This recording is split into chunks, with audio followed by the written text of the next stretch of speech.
Okay, so today we're diving into something that can be a real headache, especially here in California. Oh, tell me about it. Evictions. You're a tenant-focused attorney in Southern California. Right. And we know you want to be the best advocate you can be for your clients. Yeah. So we've been digging through tons of recent laws, court procedures, and, real-world examples All the fun stuff. to bring you the most important takeaways. Yeah, it's a lot to keep up with, that's for sure. Exactly. Especially in It's California. not as simple as a landlord just saying, get out. Nope. There are rules. They have to follow specific procedures.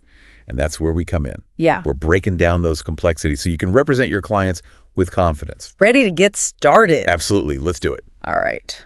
First up, California's just cause requirement. Oh, yeah. That's a big one. Landlords can't just evict tenants on a whim.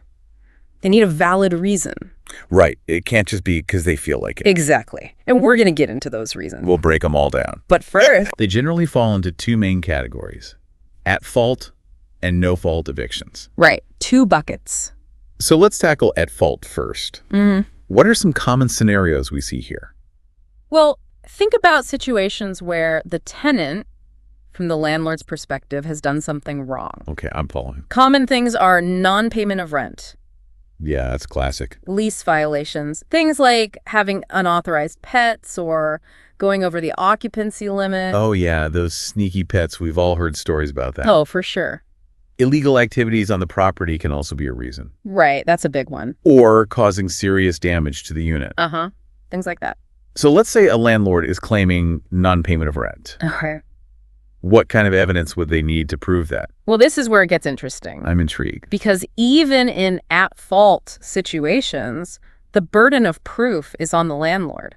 Oh, that's interesting. They can't just say, they didn't pay and call it a day. Right. They need more than just their word. Exactly. They have to provide solid evidence. What kind of evidence are we talking about? Think bank statements, copies and checks, or even written communication. So emails or letters about the missed payments. Exactly. A real paper trail. So it's not a he said, she said situation. Nope.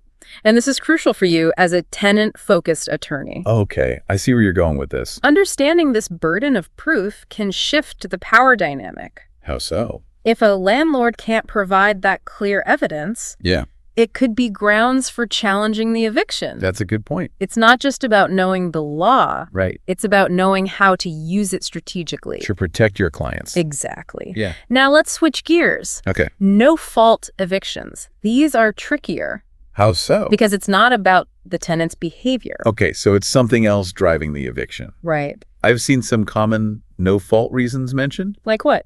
Things like the owner wanting to move into the unit or needing to do major renovations. Yeah, those are common ones. And then there's the Ellis Act.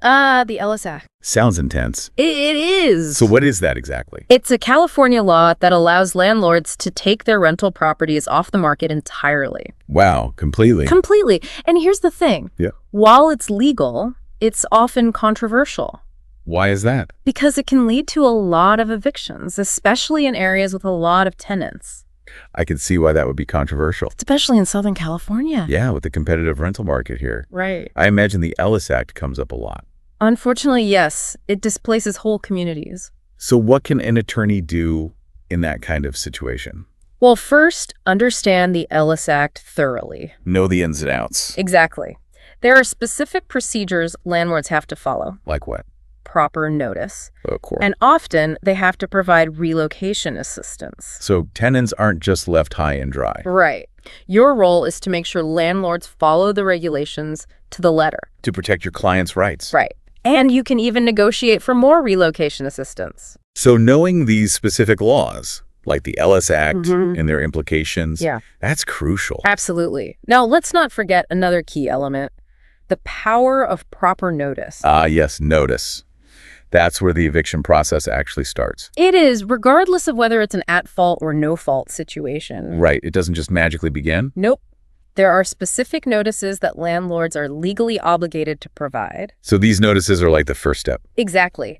They formally tell the tenant about the eviction and the reasons for it. Okay, that makes sense. And here's the thing. There are different types of notices. Yeah, I was wondering about that. Each one has specific requirements. So a landlord can't just scribble something on a napkin. No, not at all. And a mistake here Yeah. could be a big win for your client. Oh, I like the sound of that. So let's go through these notices. Okay, break it down for us. First, you have the 3-day notice to pay rent or quit. 3 days. That seems short. It is a tight window. It's used when a tenant hasn't paid rent So they have 3 days to either pay. or move out. Got it. What advice would you give to clients facing that? Well, act fast. First, confirm the notice is even valid. So, like, is it addressed correctly? Yeah, things like that. Does it clearly state the amount owed and the deadline? Oh, I see. So there could be loopholes there. Absolutely. Any errors could make the notice invalid. Then I'd explore options with the client. What kind of options? Can they pay the rent in those 3 days? Can you negotiate a payment plan with the landlord? So it's about looking for solutions. Right, both legal and practical. Now, let's say a tenant violated a lease term, but it's something they can fix, Okay, give me an example. like removing an unauthorized pet or repairing minor damage. Right, stuff like that. In that case, the landlord would issue a 3-day notice to cure or quit. So they have 3 days to fix a problem. Or face eviction, yes. So there's a chance to set things right. Exactly. Then we have the unconditional 3-day notice to quit. Unconditional, that sounds serious. It is. This one's for more serious violations. Like what? Engaging in illegal activity, causing significant property damage. Wow, no second chances there. Nope. The tenant has to be out within 3 days. That's a tough situation. It is. As an attorney, your job would be to scrutinize the landlord's claims. Make sure they're legitimate, Exactly. And then advise your client on their options. which might be limited in this case. They could be, yeah. But there might be things to do. Like what? Negotiating a move-out agreement or exploring potential defenses. So even in those situations, there might be some wiggle room. Possibly. Now, for no-fault evictions, Okay, the notice periods are longer. that makes sense. Landlords have to provide a 30-day notice to vacate if the tenant has lived in the property for less than a year, Okay. and a 60-day notice to vacate if they've been there for more than a year. So tenants have a bit more time to find a new place. Right. But regardless of the reason, it all starts with that legally sound written notice. That notice is key. It is. So what happens if a tenant doesn't comply within that time frame? Things escalate. They do. We move on to the unlawful detainer lawsuit. That's where the real legal battle begins. It's the landlord's way of going to the court and saying, hey, I need help getting my property back. So we've gone from notices to lawsuits now. Right. What are the steps a landlord has to take to file this lawsuit? It starts with paperwork, of course. Always paperwork. They have to file specific forms with the court. Like what kind of forms are we talking? The complaint, for one, that outlines the reasons for evicting the tenant. Okay, makes sense. Then there's the summons. The summon. That's to notify the tenant about the lawsuit. Right. And of course, the civil case cover sheet. I was going to say there's got to be a cover sheet somewhere in there. Always a cover sheet. So these forms are super important. Oh, yeah. Any mistakes could cause all sorts of problems for the landlord. Delays, complications, you name it. Sounds like they need to be really careful with the details. Absolutely. And don't forget about the fees. Ah, yes, the fees. Filing a lawsuit isn't free. Never is. Depending on the county, we're talking somewhere between $385 and $435. That's a chunk of change. It is. And once they file everything, they have to serve the tenant with those legal documents. So the tenant knows what's going on. Exactly. Usually that's done through a process server. Okay, so the tenant's been served. What happens next? What are their options? That's where you, the expert attorney, come in. All right, lay it on me. The tenant has a few choices. They can file an answer basically saying, nope, I disagree with what the landlord is saying. So they're fighting back. Right. Or they can file a motion to quash. A motion to quash. That sounds interesting. That challenges the eviction notice itself. Maybe it wasn't valid, or maybe the way they were served was wrong. Ah, so there could be procedural issues. Exactly.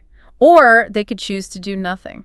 I'm guessing that's not usually the best strategy. Not really. That often leads to a default judgment, which means the landlord wins automatically. Ouch. It's almost always better to respond in some way, even if it's just to ask for more time. Makes sense. Yeah.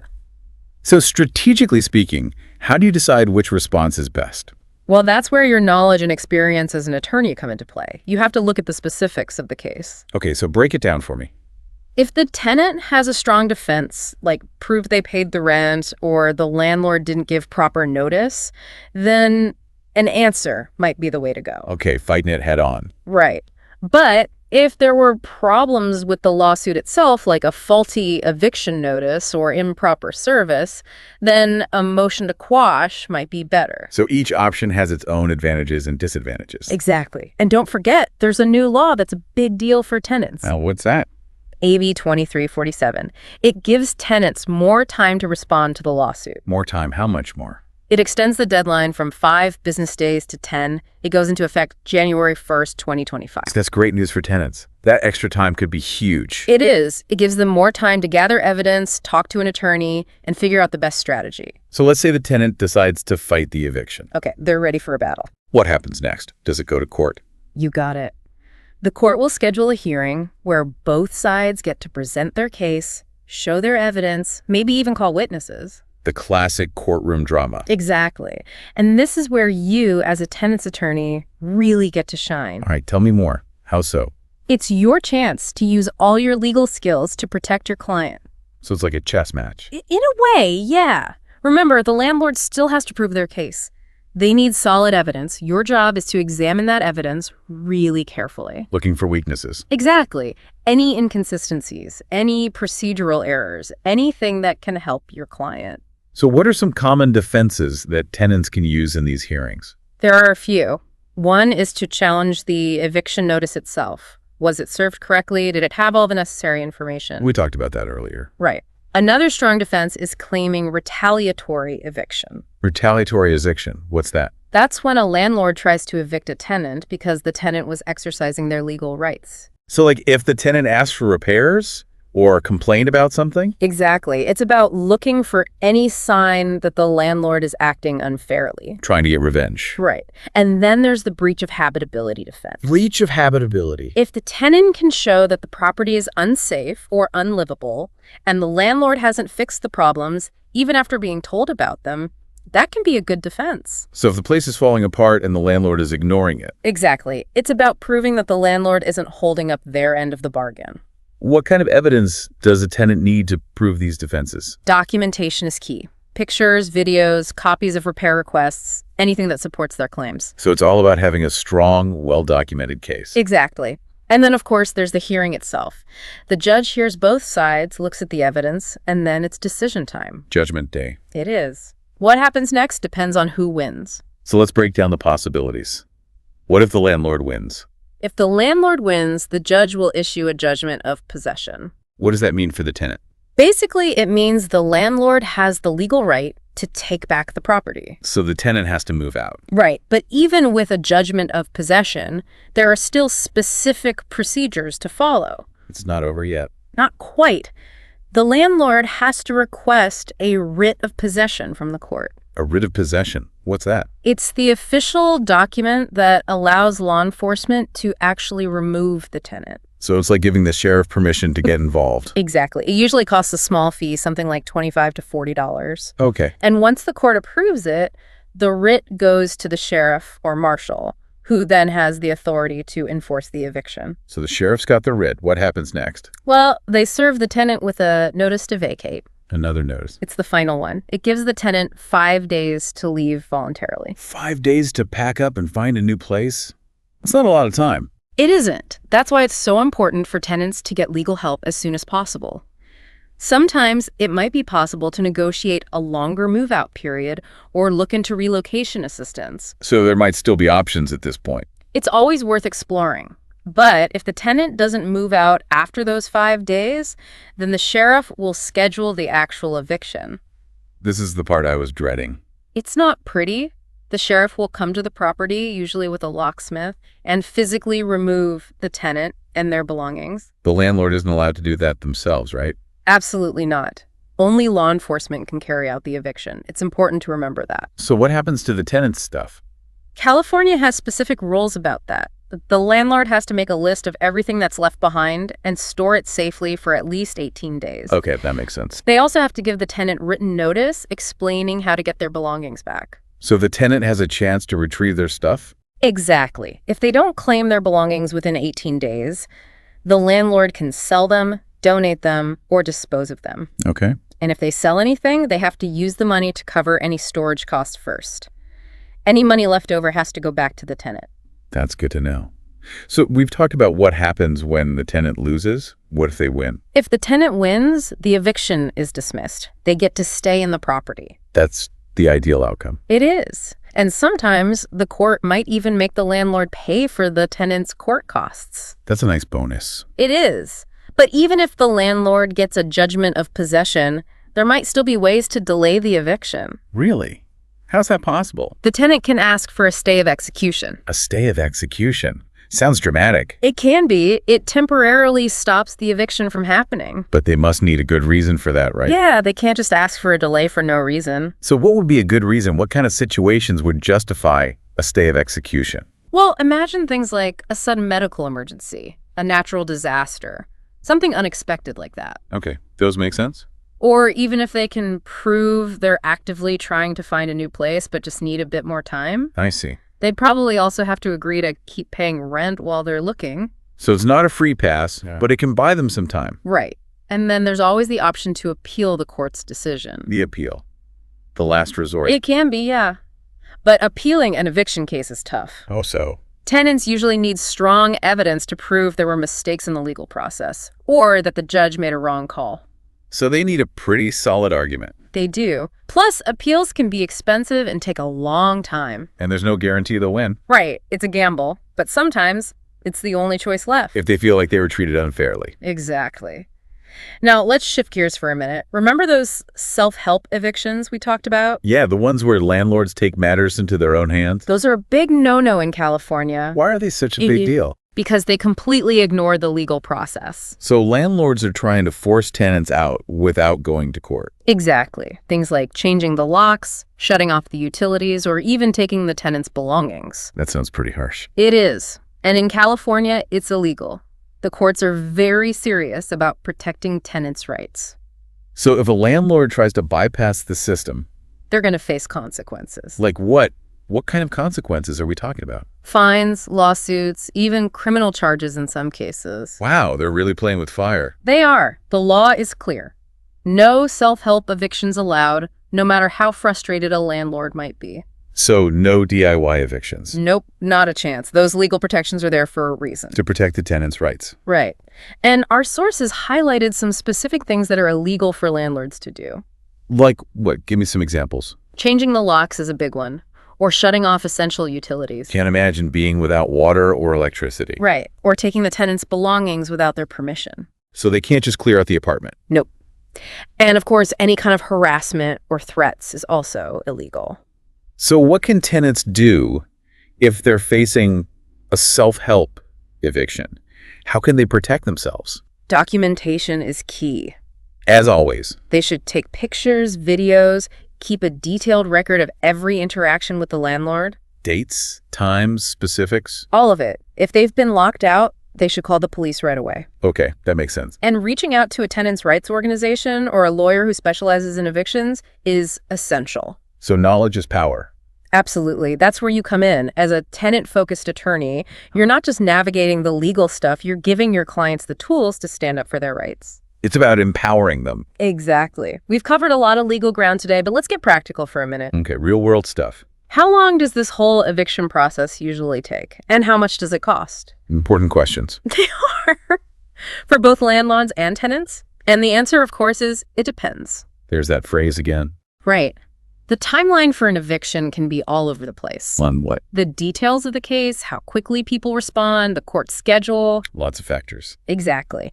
But in the best case scenario, if everything goes smoothly and the tenant doesn't fight it, it can be done in about 30 to 45 days. So it can be pretty quick if it's uncontested. It can. But if the tenant challenges the eviction, files motions, or asks for delays, things can take much longer. How much longer? Months, sometimes even 6 months or more. Wow, that's a big difference. It is. And then there's the cost. Evictions can get expensive. For everyone involved, I imagine. Right. For landlords, it starts with the court filing fees. Which we talked about. Hundreds of dollars right off the bat. Then there are fees for the writ of possession, the process server, and maybe even lawyer fees if they hire one. Thus, they're losing rent while this is all happening. Exactly. It adds up fast. And tenants face costs too. In what way? Well, if they lose, they might have to pay the landlord's legal fees or court costs. And then there's the cost of finding a new place. Applications, Security deposits, moving expenses. It all adds up. So it's important for both sides to understand the process and the potential costs. Before things go too far. Right. Sometimes it's possible to work things out without going to court. That's always the best outcome, if possible. It is. But let's be realistic. Not all evictions can be resolved peacefully. Sometimes you need legal action to protect someone's rights. And that's where a good lawyer comes in. Absolutely. Someone who knows the law and can strategize effectively. To get the best possible outcome. Exactly. And speaking of crucial skills, there's one more thing we need to emphasize. Documentation.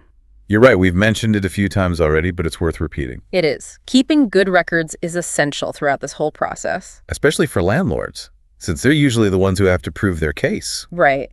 So what kind of documentation should landlords be keeping? Give us the specifics. First and foremost, a copy of the signed lease agreement. The most important document. It lays out all the terms. The rent, the due date, the rules. It's the foundation. It is. Then, a detailed record of every rent payment, dates, amounts, any late fees. So they need a good system for tracking that. They do. Electronic transfers or checks are better than cash. Because there's a paper trail. Exactly. It protects everyone. Next, documentation of any lease violations. What kind of documentation? Photos, videos, written complaints from neighbors, anything like that. So if they say the tenant damaged the property, they need proof. Right. And copies of all notices served with proof of service. To show they were actually delivered. Exactly. A signature from the tenant is best, but if that's not possible, use a process server. That creates a legal record. It does. And landlords should also keep records of all communication with the tenant. Emails, texts, letters. Anything that shows they tried to resolve the problem before going to court. So it's not just about evidence of wrongdoing, but also evidence of good faith efforts. Right. It's about showing you follow the proper procedures. Building a strong case? Exactly. And if the case goes to court, that documentation is crucial. It lets the landlord present a clear and convincing argument to the judge. Showing they've acted lawfully. Right. Thorough documentation is a landlord's best friend in these situations. It can save them a lot of headaches. It can. It could mean the difference between a quick resolution and a long, drawn-out legal battle. Which nobody wants. Exactly. Saves time, money, and stress in the long run. Well, we've covered a lot of ground today. We have. From the initial notice to the final eviction. The whole process. The California eviction process is complex. No doubt about it. Lots of moving parts. Lots of things to keep track of. Any final words of wisdom for our listeners out there? The tenant-focused attorneys facing this maze. My advice, stay informed. California tenant law is always changing. So keep learning. Exactly. Keep up with the latest laws, court rulings, local ordinances, all of it. Knowledge is power. It is. Second, make documentation a priority. Help your clients keep good records and guide them in gathering the evidence they need. Be organized. Absolutely. And finally, remember that early intervention is key. So the sooner you get involved, the better. Exactly. The more time you have to protect your client's rights and explore all the options. Wise words. Know the law, be organized, act quickly. That's how you succeed in tenant advocacy. Couldn't have said it better myself. The more you and your clients understand the eviction process, the better prepared you'll be. To navigate the complexity. And achieve the best possible outcome. Well, that brings us to the end of our deep dive into the California eviction process. A lot to digest, I know. It is. But this is just the start of your journey as a tenant advocate. Keep learning, keep fighting. Exactly.